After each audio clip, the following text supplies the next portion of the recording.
गोपालगंज में हमारा मजबूत संगठन है। हमारे जो पहले के वहाँ नुमाइंदे हैं, कारकुन हैं, उनकी जो रिपोर्ट आ रही है तो इंशाल्लाह हम उस सीट को जीतेंगे। इसकी जितनी आबादी उसकी उतनी हिस्सेदारी। इसने हमारी गर्दन काटी, जो हमारे साथ भी वसूली करेगा हम उसके खिलाफ लड़ाई लड़ेंगे। ये थोड़े है कि बीजेपी ही सिर्फ है, बीजेपी के साथ साथ भी बहुत लोग हैं। बिहार में 2 सीटों पर उपचुनाव होने हैं और उससे पहले बिहार की सियासत में गर्माहट साफ तौर पर देखी जा सकती है। राजद ने, यूँ कहे महागठबंधन ने, अपने प्रत्याशियों के नाम का ऐलान कर दिया है और इस वक्त हमारे साथ बातचीत करने के लिए AIMIM के विधायक और बिहार के प्रदेश अध्यक्ष अख्तरुल इमाम जी हैं। इनसे बात करेंगे। सर, उपचुनाव जो 2 सीटों पर होने वाली है, एक गोपालगंज और मोकामा, क्या आप लोग भी अपने पहलवान को चुनावी मैदान में उतारेंगे? क्योंकि खबरें निकल कर आ रही हैं। देखिए, तो हमारी जमात में तो पहलवान है नहीं। हमारी जमात में लोग खिदमतगार हैं, तो खादिमों को खिदमत के लिए मैदान में आना चाहिए। चूँकि यहाँ गोपालगंज में हमारा मजबूत संगठन है और हमारा जनाधार भी है, इसलिए गोपालगंज से पार्टी ने टिकट देने का यानी इलेक्शन लड़ने का फैसला किया है। कब तक उम्मीदवार के नाम की घोषणा आप करेंगे? अब तो 2 दिन बचे ही हैं नॉमिनेशन के, तो जाहिर है कि इसी के दरमियान में आप ऐलान सुन लेंगे। मतलब डायरेक्ट एंट्री होगी नॉमिनेशन में या उससे पहले? नहीं, ठीक है, उससे पहले भी मुमकिन है। अभी हैं, अभी कई घंटे बाकी हैं। 2 दिन मुकम्मल बाकी है और अभी निस्फ दिन है, 2.5 दिन तो ऑफिशियली बाकी है आपके। तो देखिएगा, इसके दरमियान में हम लोग ऐलान कर देंगे अपने। राजद ने भी चुनावी मैदान में अपने उम्मीदवार को उतारा है गोपालगंज में और साफ तौर पर अपील भी करते तमाम महागठबंधन के नेता दिखाई दे रहे हैं कि तमाम लोगों को एकजुट होना चाहिए भाजपा के खिलाफ अगर इस बड़ी जंग को जीतना है। तो आप लोग भी अब चुनावी मैदान में अपने प्रत्याशी को उतारें, क्या मतलब रोड मैप क्या है? नहीं, सवाल ये पैदा हो तो उन्होंने ये अपील तो अपने गठबंधन के नियमित लोगों से की होगी ना, और हम लोग तो उसूली एतबार से बीजेपी के खिलाफ उनके साथ हैं, है ना। और जिस बीजेपी के खिलाफ वो लड़ते हैं, हम तो उसूली एतबार से, चूँकि निशाने में हम ही हैं, हम तो लड़ते ही हैं, लेकिन बीजेपी के खिलाफ भी लड़ते हैं हम, और अपने वजूद और बका की भी लड़ाई हम लड़ रहे हैं। जिसकी जितनी आबादी उसकी उतनी हिस्सेदारी, ये वसूल है लोकतंत्र का। लोकतंत्र के इस वसूल को भी बाकी रखना और ज़िंदा रखना ज़रूरी है, तो इसलिए हम लोग पूरी तवानाई के साथ इलेक्शन लड़ेंगे। ये अपील उन्होंने अपने गठबंधन के जो साथी हैं तो उनसे किया होगा, हमसे तो नहीं किया। राजद के विधायक तो कई बार आपका नाम लेते हुए भी, जिक्र करते हुए भी उन्होंने कहा है कि उन्हें भी इस बड़ी लड़ाई में साथ आना चाहिए। तो आखिर आप लोग साथ क्यों नहीं आ रहे?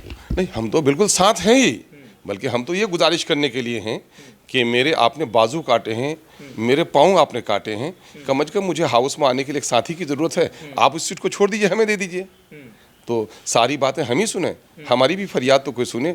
होता तो यही है कि जो मजलूम होता है, जो मजबूर होता है, जो कमज़ोर होता है, फरियाद उसकी सुनी जाती है। और अभी हम सबसे कमज़ोर हैं, माइनॉरिटी सबसे कमज़ोर है, दलित सबसे कमज़ोर है, और पार्टियों के दरमियान में तो अछूत है MIM, ये सबसे कमज़ोर है। तो इनको ऊपर उठाने के लिए लोगों को अवसर देना चाहिए। बात करने की कोशिश आप लोगों ने की है, क्योंकि देखिए आप भी बीजेपी को लेकर के आगे बढ़ रहे हैं, बीजेपी को हराने के लिए आप आगे बढ़ रहे हैं। बीजेपी को आप सुनिए, बीजेपी को हराना सिर्फ मेरा वो नहीं है, मैं अपने वजूद और बका की लड़ाई लड़ रहा हूँ, सियासत में अपनी हिस्सेदारी की आवाज़ उठा रहा हूँ। और यकीनन है कि बीजेपी भी, और बीजेपी के नाम रखे बगैर जो लोग बीजेपी का किरदार अदा करते हैं, ऐसे तमाम लोगों के खिलाफ हम हैं, है ना। सिर्फ यही नहीं कि सिर्फ ये बीजेपी नहीं, जिसने हमारी गर्दन काटी, जो हमारे साथ भी वसूली करेगा हम उसके खिलाफ लड़ाई लड़ेंगे। ये थोड़े है कि बीजेपी ही सिर्फ है, बीजेपी के साथ साथ भी बहुत लोग हैं। ये कवाकिब नजर आते हैं, कुछ देते हैं धोखा, ये बाजीगर खुला, ये बाजीगराना सियासत जो लोग कर रहे हैं, हम उनके खिलाफ भी हैं। बीजेपी तो चूंकि निशाने में हमने को रखी है, तो बीजेपी को तो हम कभी न कबूल कर सकते हैं, न उसकी हिमायत कर सकते हैं, बल्कि उसकी मुखालिफत करना अपनी नस्लों तक हम पर वाजिब है ना।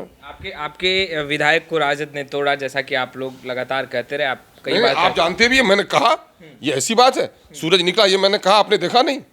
मेरे विधायकों को तोड़ा, ये आपने नहीं देखा, जैसा हम लोग कहते हैं, ये तो पूरी दुनिया ने देखा कि उसने तोड़ा।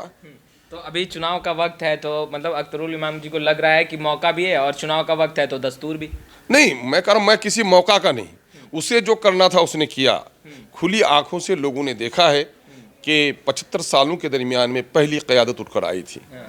मैं कह रहा हूँ कि आज़ादी से पहले पूरा मुल्क एक कौम, एक राष्ट्र, राष्ट्रवाद, लेकिन मुल्क के आज़ाद होते ही राष्ट्रवाद ख़त्म हुआ, भाषावाद, क्षेत्रवाद और जातिवाद, और सबसे ज़्यादा सियासत को मुतासिर अगर किसी ने किया है तो जातिवाद ने किया है। अगर सारी जाति के लोगों ने अपनी पार्टियां बनाई है तो क्या मुसलमानों को हक नहीं है?